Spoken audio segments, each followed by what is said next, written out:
নারকেলের মধ্যে আগুন ধরান, বের হয়ে আসবে লক্ষ লক্ষ টাকার জিনিস, যা দিয়ে একটা ফ্যাক্টরি খুলে বসতে পারবেন। ভাবছেন একটা নারকেল পুড়িয়ে কিভাবে লক্ষ টাকার মালিক হওয়া সম্ভব? তাহলে পুরোটা ভিডিও দেখতে থাকুন। প্রথমে একটা নারকেলকে আমি ফুটো করে পুরোটা পানি বের করে নিচ্ছি। পানিটাতে অলরেডি অনেক তেল উঠে গিয়েছে, তাই এটা না খাওয়াই ভালো হবে। আমি চুলোর উপর একটা স্ট্যান্ড বসিয়ে নারকেলটাকে দিয়ে দিচ্ছি। প্রথমে চুলোর আঁচ কম রেখে এটাকে চতুর্দিকে ঘুরিয়ে ঘুরিয়ে দিয়ে আস্তে আস্তে চুলোর আঁচ বাড়িয়ে পুড়িয়ে নিতে হবে। পোড়াতে পোড়াতে কিন্তু দেখতে পারবেন নারকেলটা বিভিন্ন জায়গা দিয়ে ফেটে গিয়েছে, মাঝখান দিয়েও ফেটে গিয়েছে। এই পর্যায়ে নারকেলের চুলাটা বন্ধ করে ঠান্ডা করে নিতে হবে। ঠান্ডা হয়ে যাওয়ার পর ম্যাজিক ঘটবে, দেখতে পারবেন ছুরি দিয়ে বা হাত দিয়ে একটু গুঁতো দিলেই পুরোটা নারকেলের খোসা উঠে যাচ্ছে।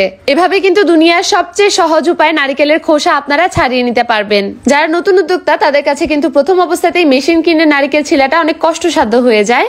তাই প্রথম অবস্থাতেই কিছু ইজি ঘরোয়া ট্রিক্স দ্বারা কিভাবে আমরা এইসব কাজগুলো করতে পারবো সেটা আমাদের জানতে হবে। নারকেলটা আমি মাঝ বরাবর ফাটিয়ে নিচ্ছি। ভিতর থেকে এই জিনিসটা বের হয়েছে, অনেক কিউট দেখতে জিনিসটা। এই জিনিসটার নাম আমি আসলে জানি না, অনেকে কোম বলে, আমাদের দেশে কোম বলে, আপনাদের দেশে কি বলে আমাকে কমেন্ট করে জানাবেন।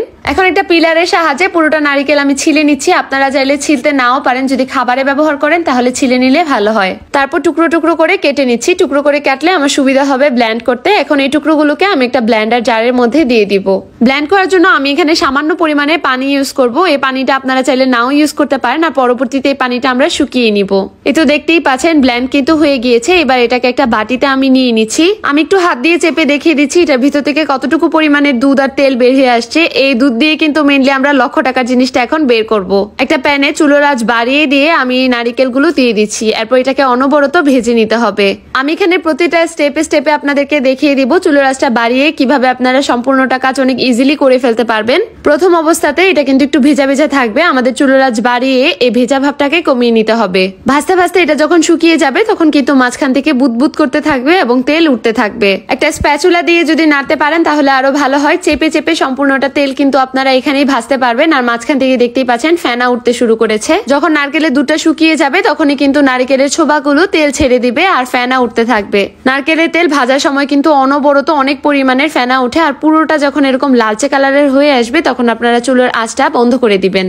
দেখতেই পাচ্ছেন এই পর্যায়ে চলে আসলে আমি চুলোর আঁচটা বন্ধ করে এটাকে ঠান্ডা করে নিচ্ছি। এবার একটা ছাঁকনি চামচের উপর আমি একটা সুতি কাপড় পেঁচিয়ে দিচ্ছি যেন ছোবাগুলো নিচের দিকে পড়ে না যায়, আর পুরোটা তেল ভালোভাবে ছেঁকে নিচ্ছি। ব্যাস তৈরি হয়ে গেল 100% অথেন্টিক অর্গানিক নারিকেল তেল। আর এই অর্গানিক নারিকেল তেলটা দিয়ে কিন্তু আমরা তৈরি করি ব্লিজ অনিয়ন হেয়ার অয়েলটা।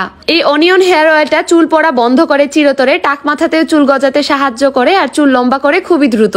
100% অর্গানিক ঘরে বানানো নারিকেল তেলের সাথে পেঁয়াজ, মেথি আরো 40 উপাদান সমৃদ্ধে আমরা তৈরি করি ব্লিজ অনিয়ন হেয়ার অয়েলটি, যা আমাদের চুল পড়া বন্ধ করতে সাহায্য করে। যারা যারা এই তেলটি নিতে চান আমার পেজে নক করে ফেলুন, আমার পেজেই পাওয়া যায়। আর ব্লিজ পেজটাকে আপনারা ফলো করে দিবেন। ব্লিজ অনিয়ন হেয়ার অয়েলের সাথে আমরা specially argan oil, almond oil এবং এসেনশিয়াল অয়েল অ্যাড করে থাকি, যা চুলকে ভেতর থেকে মজবুত করতে সাহায্য করে। আর এরকম নিত্য নতুন রেমেডি পাওয়ার জন্য আমার পেজটিকে ফলো করে আমার পাশেই থাকুন। ধন্যবাদ।